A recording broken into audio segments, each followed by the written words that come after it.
Welcome to the last episode of the first season of Parks Uncut. I'm Monica, the Parks Manager for Kensington and Chelsea.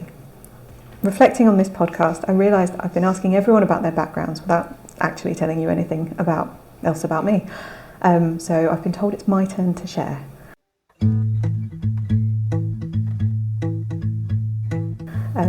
So I came into the world of parks management completely by accident. I finished my A-levels, wasn't sure what to do, and saw an apprenticeship placement scheme at the council that put different people in different departments. And by random chance, parks was the only available placement when I applied. I absolutely loved it from the first week I arrived and was mentored by the parks manager at the time, Barry, who really encouraged me to build my knowledge and keep going with the subject.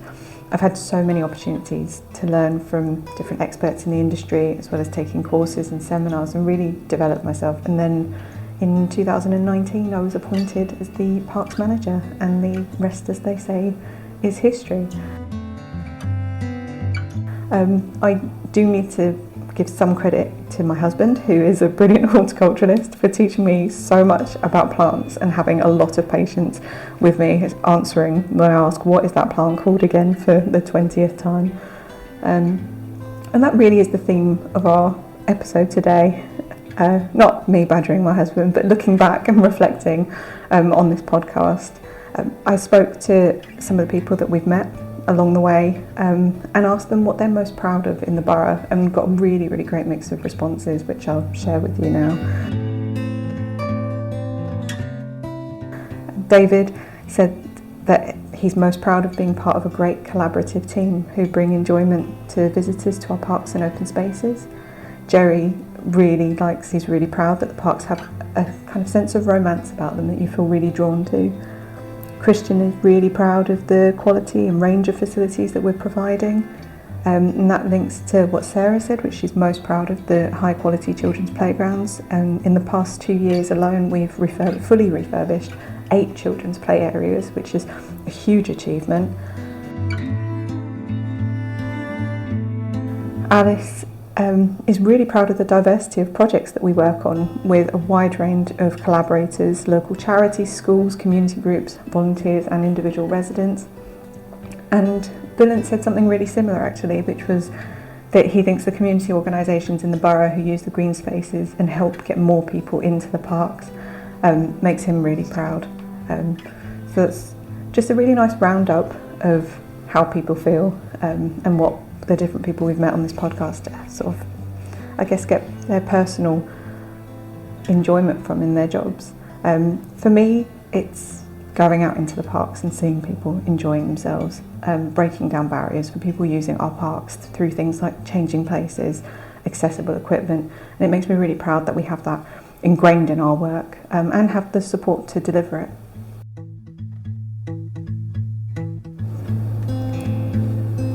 So for our final episode of this podcast, it's only fitting that we have a VIP joining us. We're joined by the leader of the council, Councillor Elizabeth Campbell. So Elizabeth, you're often seen walking through Holland Park, but what is your favourite park in the borough? I think it probably is Holland Park, because there's so much variety in Holland Park. So I used to take my own children to the sand pit, which still exists. I love the formal gardens. And the fountain, and then you've got a Japanese garden, which is particularly nice earlier in the morning, because you can go and there's no one there, and there's the sound of rushing water and the beautiful trees and just the peace and tranquility. Then you've got the woodland, so you can pretend that you're not in London at all and walking through a wood. Then there's the ecology centre. My children used to play at the adventure playground. So I think Holland Park is a park which just has something for everyone.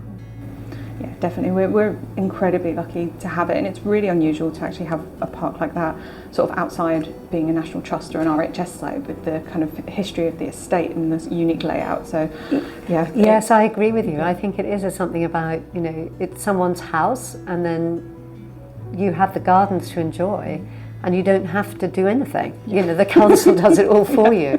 It's the best of all worlds. It's definitely very special. And so how What do you feel the parks mean to you, and why do you think they're important to the council? I think parks are important for me for relaxation, because there's something about walking amongst the trees or grass or seeing the spring arrive or the autumn arrive that makes such a difference to your soul. I think parks are important to us as a council because some people like it for tranquility, some people go there for exercise, whether it's playing tennis or going with a personal trainer or walking their dogs or meeting their friends. I think parks are a space that we all need in a very densely populated borough where we can get out and just enjoy a myriad of things. Definitely. I mean, for me as well, growing up in the north of the borough in a flat, we didn't have any green space of our own, and so actually we really relied on the parks. We walked through the parks every day going to school. We used to use Holland Park, Kensington Memorial Park, Little Women Scrubs. They were so important to us growing up. And I think that's the key, isn't it? Most people who live in the borough, whether they live in the north or the south, they don't have a lot of external space. So the parks are all our personal gardens.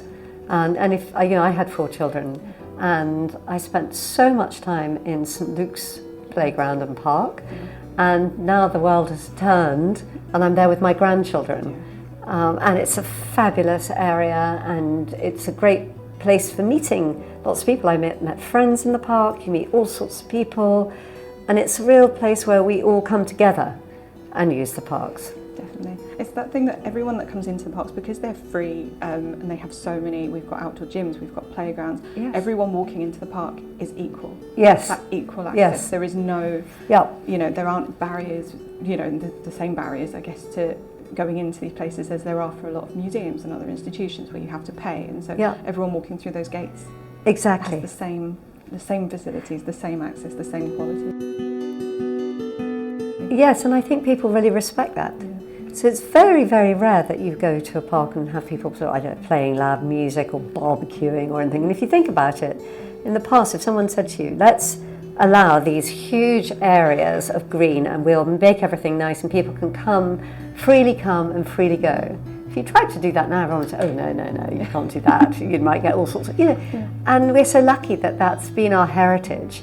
And therefore, I think it's even more incumbent for us to continue that tradition of having really beautiful parks which are well maintained, well tended, that everybody can enjoy.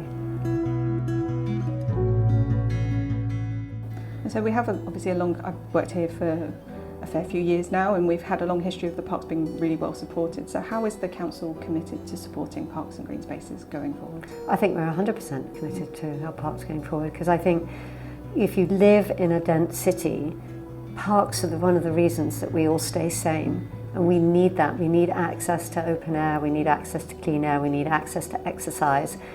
And I think you find if you knock on doors in the borough and ask people what their priorities are, well, parks are pretty high up on what their priorities are. Yeah.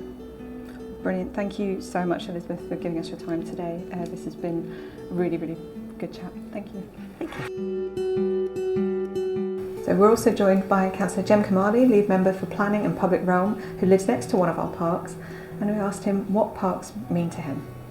Thank you, Monica. Yes, so I'm fortunate enough to live on a house adjacent to Westfield Park down in the Lots Road Triangle, and it's really fantastic. I mean, I get to open my curtains and look out on this beautiful open green space.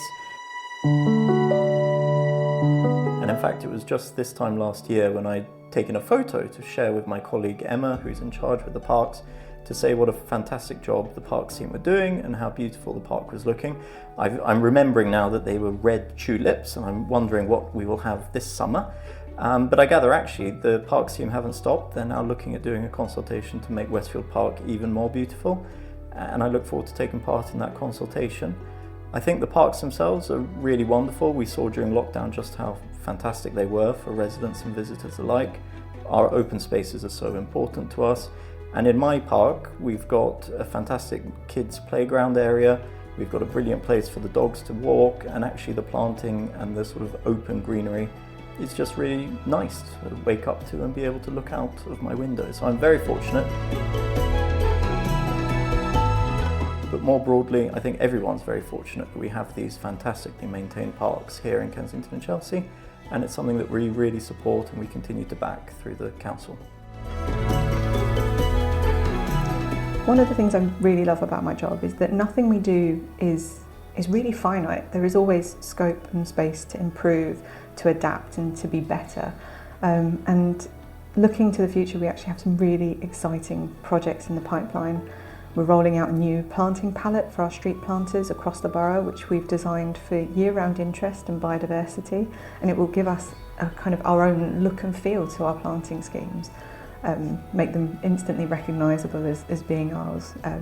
We're working on designs for new parks at Athlone Gardens and Lots Road, creating some new amazing spaces, and we have more parks improvements underway. We're also coming up for our Green Flag and London in Bloom judging, which are external audits for quality. So Bill and Hassan will be taking our judges around over the next few weeks and showing them around the parks. And we're already planning our winter bedding and planting improvements ready to go in October. Just a reminder as well that if you want to get involved in parks, please do join your local friends group, become a volunteer. Our Task Force for Nature group meet on the third Saturday of every month and deliver park conservation work, including habitat improvements, woodland management. They've done a lot of hedge planting recently with Jerry, and it's a great programme. You get to meet some new people and contribute to biodiversity improvements in the borough. You can also get involved in wildlife monitoring through the Ecology Centre. We've got a great group of volunteers who do butterfly transect monitoring with Alice and the team there.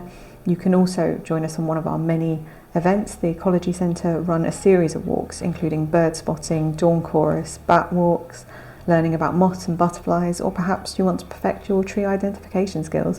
Whatever your interest in the natural world, the Ecology Centre probably have a session for it, so please have a look at the website and see what takes your fancy. I also must mention the sports development team. They also run sessions in the parks to help you get more active, showing you how to get the most out of our outdoor gyms, running Tai Chi, Zumba and a whole host of other activities. Their Active for Life programme has something for all ages and abilities and is a great way to get out in the parks and support your health and well-being. We're now 10 episodes into the podcast, and I'll be honest, it took some convincing for us to do this. But the main reason I said yes is that looking after the parks is rewarding, but not easy. There's a lot more involved than people might realise, and there are also some wonderful people and organisations involved in keeping the parks the best they can be. So far through the series, we've met the ecology team, sports development officers, community gardeners, parks project managers, Ida Verde gardeners and managers. We've gone all the way up through the council to the leader of the council and members of our leadership team. We've heard their stories, how they're involved in the parks, and hopefully we've given you some insight into the work we do. It is honestly a privilege to say that I'm the parks manager for the Royal Borough. It's a huge responsibility, but I also feel very lucky that we have the support that we do throughout the council, and also from residents, visitors, volunteers and everyone we work with. This was our chance to share a little bit more of our world with you, and I really hope you've enjoyed it. Do let us know your thoughts, and if you want a second season of Parks Uncut to hear more about the work we do, or if you want to suggest topics for us to cover, or perhaps you have your own park story that you'd like to share, as always, please email your thoughts to parks@rbkc.gov.uk.